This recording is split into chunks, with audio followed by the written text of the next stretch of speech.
A woman carrying her flip-flops on her head spoke without looking at us. Too much blood has been spilled where you're going. Even the good spirits have fled from that place. She walked past us. In the bushes along the river, strange voices of women cried out, God Bomumao, God help us, and screamed the names of their children, Yusufu, Jabu, Fodi. We saw children walking by themselves shirtless in their underwear, following the crowd. My mother, my father, they were crying. There were also dogs running between the crowds of people who were still running, even though far away from harm.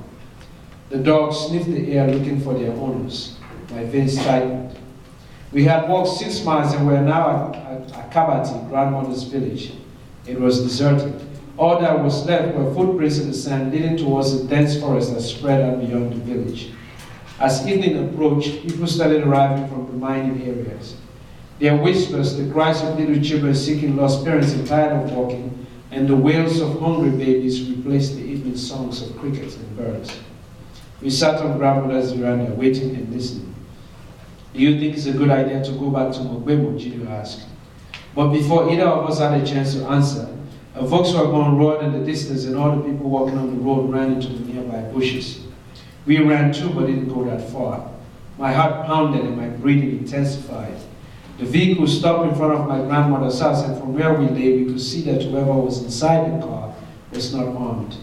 As we and others emerged from the bushes, we saw a man run from the driver's seat to the sidewalk, where he vomited blood. His arm was bleeding. When he stopped vomiting, he began to cry. It was the first time I had seen a grown man cry like a child, and I felt a sting in my heart. A woman put her arms around the man and begged him to stand up. He got to his feet and walked toward the van. When he opened the door opposite the driver's, a woman who was leaning against it fell to the ground. Blood was coming out of her ears. People covered the eyes of their children. In the back of the van were 3 more dead bodies, 2 girls and a boy, and their blood was all over the seats and ceiling of the van. I wanted to move away from what I was seeing, but couldn't. My feet went numb and my entire body froze. Later, we learned that the man had tried to escape with his family and the rebels had shot at his vehicle, killing all his family. The only thing that consoled him for a few seconds at least was when the woman who had embraced him and now cried with him told him that at least he would have the chance to bury them. He would always know where they were laid to rest, she said. She seemed to know a little more about war than the rest of us. The wind had stopped moving and daylight seemed to be quickly giving into night. The last casualty that we saw that evening was a woman who carried her baby on her back. Blood was running down her dress and dripping behind her, making a trail. Her child had been shot dead as she ran for her life. Luckily for her, the bullet didn't go through the baby's body. When she stopped at where we stood, she sat on the ground and removed her child. It was a girl and her eyes were still open, with an interrupted, innocent smile on her face. The bullets could be seen sticking her just a little bit in the baby's body, and she was swelling. The mother clung to her child and rocked her. She was in too much pain and shock to shed tears. Now, I just wanted to sort of bring you to that landscape because this is when I was 12 years old, I began to see this sort of madness. And there are people who are much younger. So when you see these kinds of things, you realize that the community that you grew up in, where your innocence was celebrated as a kid, where people didn't fear you, that it was no longer the same, you know, that your life could be taken from you anytime and nobody could do anything about it at all. Also, we began running constantly. There was hunger, you go for weeks without finding anything to eat, you constantly fear somebody will recruit you.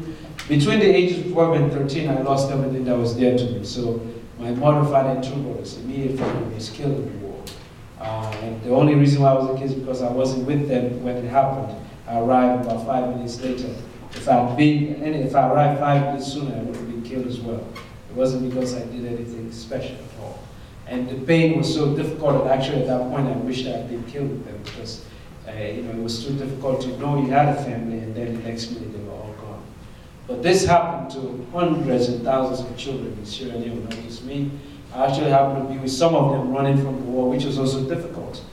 Because now in Sierra Leone, the place where once adults sort of celebrated the innocence of children, they began to fear children tremendously because of the way how children were recruited into the fighting.